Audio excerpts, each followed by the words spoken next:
Hello everyone, आप सभी का मेरे चैनल पर स्वागत है। तो बिना टाइम वेस्ट करते हुए हम आगे बढ़ते हैं और this lecture will be about Ezra pounds canto 13।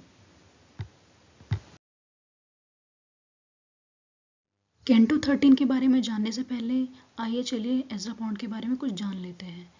Ezra Pound एक अमेरिकन पोएट और क्रिटिक थे। He was a major figure in the early modernist poetry movement.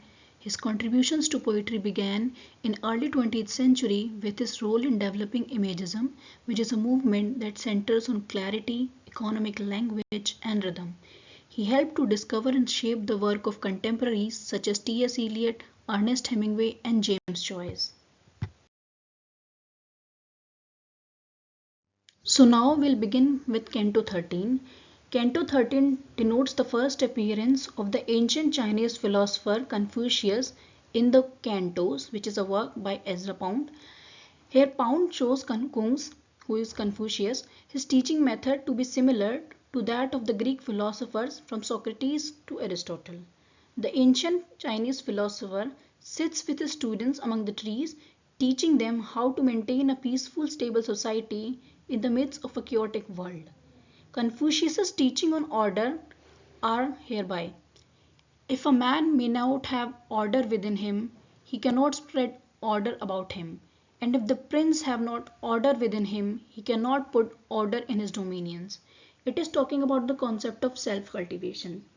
Pound's repetition of the word order in every line creates a sense of urgency and compels the reader to take careful note of the word.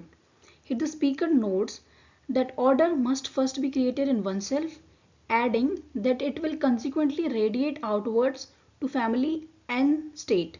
The frequent use of word order Through the frequent use of word order, Pound emphasizes the importance of order for both Confucius's moral and political system and his own personal beliefs. According to Pound's rendition, Confucius taught his students that the prerequisite to achieving order in human affairs is to achieve order in oneself. A peaceful, stable world thus depends on a carefully integrated program of personal self-cultivation, harmonized family life, and well-ordered states. The decay of a nation will be inevitable consequence of a ruler who does not effectively govern the country or give appropriate instructions to his subjects. Alternatively, if a subject pretends to be a ruler, the country will suffer the same consequences. Pound continues writing in Canto 13, respect a child's faculties from the moment it inhales the clear air, but a man of 50 who knows nothing is worthy of no respect. According to Pound, age alone is not worthy of respect, rather, age and wisdom together demand it. Pound seemed to think of world in terms of two groups of people, the individuals and the ship, and Pound preferred the individuals over a group of people following mindlessly like sheep.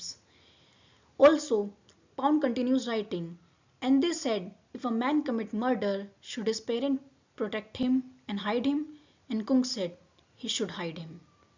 Pound mentions Kung suggests a father has a duty to shelter his son even when his son is a murderer, but only after mentioning that Kung believes that excess is easy, but balance is difficult to attain, to maintain, to achieve.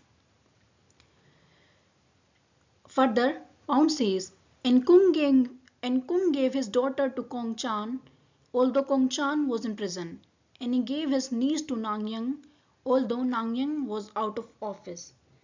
This means Kung keeps his promises and alliances even when it's hard for him, which can be inferred from the fact that he married his daughter and niece to men who were in prison or even out of office.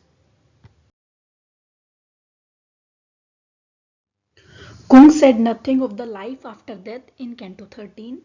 The last three lines of Canto 13 are, the blossoms of the apricot blow from the east to the west, and I have tried to keep them from falling. Though Pound attributes the last three lines to Kung, they are actually his own. Apricot blossoms are a reminder of the apricot orchard where Kung lectured, fragments of the philosopher's wisdom. They fall from east to west, that means wisdom falling from Asia to Europe, which Pound has tried to keep from falling, indeed buoyed up by the act of translation. For Pound perceived himself as a devoted disciple of Kung and proclaimed that he had a mission to translate and transmit the moral philosophy of his master to the West. Pound depended on translations of text into French and English to learn the philosophical and historical tradition of Confucius.